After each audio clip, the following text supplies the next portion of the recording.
నెల రోజుల్లో మీరేం ఆలోచించుకున్నారు రాకేష్ రెడ్డి? నాకు ఎప్పుడు బిజినెస్ బిజీ అండి. అంత అంత డెప్త్‌గా ఆలోచించాను. ఒక లైఫ్ పార్ట్నర్‌ని చూజ్ చేసుకున్నప్పుడు ఫస్టు ఆమె చదువు, సంస్కారము, మాట్లాడే విధానము, ఆ కుటుంబ నేపథ్యము, వాళ్ళకొక పద్ధతులు నచ్చినాయి. నేను కోరుకున్న ఏవైతే ఉన్నాయో గుణగుణాలు ఈమెలో ఉన్నాయనిపించింది. ఇంకా దేవుడి మీద భారం వేశాను.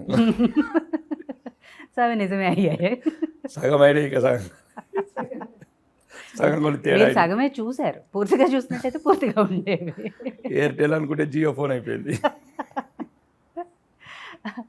సో ఈ 1 మంత్‌కి అంటే పెళ్ళికి ముందర చాలామంది అమ్మాయిలు అనుకుంటారు నాకు అలాంటి భర్త కావాలి, ఇలా ఉంటే బాగుంటుంది, ఇలాంటివి అనుకుంటారు. మీరు అలా ఏమైనా అనుకున్నారా? ఆ కలలకి, ఆ ఊహలకి దగ్గరగా ఉన్నారా లేదా రాకేష్ రెడ్డి గారు? ఇంచుమించు దగ్గరగానే ఉన్నారు. ఓకే. మీరు ఏదైతే అనుకున్నారో అదే జరిగింది. అంతే. సో మీకు అదే జరిగింది. మీరే అంటే ఇలాంటి గుణగణాలు ఉన్న అమ్మాయి అయితే కోరుకున్నారో అదే జరిగింది. సింపుల్, అదే చెప్పాను కదా, సింపుల్. సింపుల్ ఉంటుంది ఆమె. మాకున్న స్టేటస్ని బట్టి, మాకున్న పరిస్థితిని బట్టి చాలా సింపుల్గా ఉంటుంది. చాలా అంటే చాలా సింపుల్గా. సో ఆయన బిజినెస్ చేసేవాళ్ళు మీ పెళ్లి టైంలో కూడా బిజినెస్లోనే ఉన్నారు. చాలా రోజులు బిజినెస్లోనే ఉన్నారు. చాలా కష్టపడి పైకి వచ్చిన వ్యక్తి నిజంగా రాకేష్ రెడ్డి గారు. చాలా కింది స్థాయి నుంచి ఈరోజు ఈ పొజిషన్కి వచ్చిన వ్యక్తి. అలాంటి ఆయన పాలిటిక్స్లోకి వస్తున్నారు అని తెలిసినప్పుడు మీకు ఏమనిపించింది? ఇంట్రెస్టింగ్గానే ఉంది తనకి. అంటే సర్వీస్ చేయాలనే ఇంటెన్షన్ ఉంది కాబట్టి బాగానే ఉంటుంది అనిపించింది. అంటే ముందు కూడా తను చేస్తుండే, కాకపోతే అవి అంటే ఎక్స్పోజ్ అవ్వకపోతుండే అంతే. అంటే ముందు కూడా సేవా కార్యక్రమాలు ఇలాంటివి కొన్ని చేయాలంటే ఏంటంటే ఈ పవర్ కూడా అవసరం అనిపించింది. సో తనకి వెళ్ళాలి అనే ఉద్దేశం వచ్చింది కాబట్టి సో వీఆర్ హ్యాపీ. బట్ ఎక్కడ కూడా ఎందుకు ప్రశాంతంగా ఉన్నాం కదా, మన బిజినెస్ ఏదో మనం చేసుకున్నాం కదా, ఎందుకు సైడ్ అది ఉంది, ఒకవైపు ఉంది అది. బట్ తనకి ఇంట్రెస్ట్ ఉన్నప్పుడు ఎందుకు డిస్కరేజ్ చేయాలా? సర్వీస్ చేస్తాను, తను మన ప్యూర్లీ సర్వీస్ ఓరియంటెడ్. తను ఏదైనా చేద్దాం సొసైటీకి అని వెళ్తున్నప్పుడు మనం ఎందుకు డిస్కరేజ్ చేయాలనే ఉద్దేశంతో అండ్ ఓకే. ఎప్పుడు కూడా అడ్డు చెప్పలేదు. లేదు అట్లేం లేదు. రాకేష్ రెడ్డి గారు, మీకెందుకు అంటే అంతకుముందు కూడా మీరు రాజకీయాల్లో లేనప్పుడు కూడా ప్రజాసేవ చేస్తూనే ఉన్నారు, చాలా రకాల సేవా కార్యక్రమాలు చేశారు. బట్ రాజకీయాల్లోకి రావాలనేది ఎందుకు అనిపించింది మీకు? ఒకటండి, ఫస్ట్ రాజకీయాలంటే కొద్దిగా నాకు కూడా వ్యతిరేకత భావం ఉండేది. అంటే నేను ఊహించిన రాజకీయాలు వేరు, నేను ఆదర్శంగా భావించే రాజకీయాలు వేరు. రాజకీయ అవకాశాలు చాలాసార్లు వచ్చినాయి. 2009లో కూడా వచ్చినాయి, 2012 ఎప్పుడు కూడా నాకు పెద్ద ఇష్టం ఉండేది కాదు. నా ఉద్దేశం వేరే ఉండేది. రాజకీయాలకు రావాలంటే దాచుకుంటుందుకన్నా రావాలి, దోచుకుంటుందుకన్నా రావాలని ఉండేది. కొద్దిగా రాడికల్ భావజంతులు పెరిగాను చిన్నప్పుడు కాబట్టి, వామపక్ష భావాలతో. కానీ కొన్ని పరిస్థితులు ఇటువైపు ప్రేరేపించాయి. కక్ష కట్టిన కాకి బట్టలు, కక్ష కట్టిన కద్దరు బట్టలు, బలవంతంగా ఒక అక్రమ కేసు పెట్టిన మీద. ఓకే. సుమారు ఒక 10,000 మంది ఉద్యోగాలు వచ్చే సంస్థను ఆపేసినారు. ప్రతిదానికి రాజకీయ నాయకులు ఇన్వాల్వ్మెంట్ ఎక్కువైంది. ఏది మంచి చేయాలన్నా, చిన్న వ్యాపారం చేయాలన్నా, కొత్త ఇండస్ట్రీ పెట్టాలన్నా బ్యూరోక్రాట్స్, పొలిటీషియన్స్.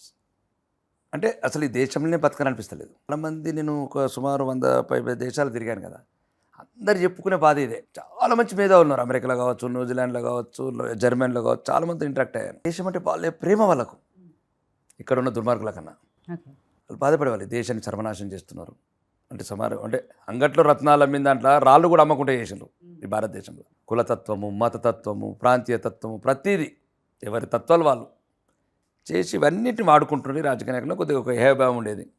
కానీ నేను అనుకున్న ఆశయము, నేను అనుకున్న వ్యాపార రంగం దెబ్బతీయటము, రెండోది ప్రజలకు సేవ చేస్తే ప్రతి దాంట్లో నేను ఒక ₹1 పెడితే దాంట్లో అడ్డంకులు ఉంచడము, లైసెన్సులు క్యాన్సిల్ చేయించడము, ఇంకా కొన్ని సుమారు ఒక పెద్ద ప్రాజెక్ట్ ఆపారు. సుమారు 10,000 మంది పిల్లలకు ఉద్యోగాలు వస్తుండే. నా బాధ ఏంటంటే యువత నిర్వీర్యం అవుతుంది, నిరాశలో ఉంది.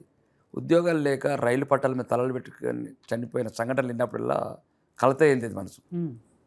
ఇంకొక సగం జీవితం సంసారంకి సరిపోయింది, ఇక మిగతా సగం జీవితం సమాజానికి ఇద్దాం. ఇంట్లో కొద్దిగా చర్చలు జరిగినాయి. ఈ ముక్కుసూటితనం, ఎవరిని లెక్క చేయనితనం, ఈ నిజాయితీ రేపు తెల్లారి భారమై కూర్చుంటుంది ఇళ్ళకు. ఇప్పుడున్న పాలిటిక్స్కి సరిపడాయా లేదా? సరిపడాయి. ఇప్పుడు కూడా నేను కూడా నమ్ముతున్నాను ఆమె చెప్పిన మాటలు, సరిపడాయి. కానీ నాకు ఇష్టం లేదు ఇక ఎవరు సరిపడాయి అనుకున్నా, సరిపడతాయి అనుకున్నా ఇక రాజకీయ రంగంలో ఎన్నుకున్నాను. 3 నెలల్లో నా ముఖము, నేను ఎవరు ఎక్కడ పుట్టానో తెలియకున్నా కానీ సుమారు 72,000 చేతులు ఆశీర్వదించాయి. అది కూడా ఒక ప్రముఖ నాయకుడి మీద, ఆ మాజీ ముఖ్యమంత్రి గారి పెంపుడు కొడుకు మీద. అంటే నా జీవితం ఇక ప్రజలకు రుణపడి ఉన్నాను. నేను ఎవరినో తెలియదు, అంతేనా కాదా? అంటే ఒక 3 నెలలు కూడా నేను పార్టీలో 3 నెలలు అయింది, కానీ అసలు నేను రాజకీయంలో యాక్టివ్ ఉన్న 2 మంత్సే. 2 మంత్స్ రాత్రింబవళ్ళు తిరిగాను, ప్రజల్ని వాళ్ళకి చెప్పగలిగాను నేను. అంటే వాళ్ళు కూడా తెలుసుకున్నారు, ఈయన 15 సంవత్సరాల నుంచి ప్రజాసేవలో ఉన్నారు, అంటే బిల్లింగ్ చారిటీస్లో. అంటే మాకు ఏమైనా పనికి వస్తాడే, ఆ గొంతుని నమ్మారు. ఏ గొంతు అయితే నాకు శాపం అనుకున్నాను, ఏ గొంతు అయితే నాకు విషం అనుకున్నాను, ఆ గొంతులో అమృతం పోశారు ప్రజలు. అందుకోసం శాసనసభ్యుడిగా ఎన్నికయ్యాను. ఓకే.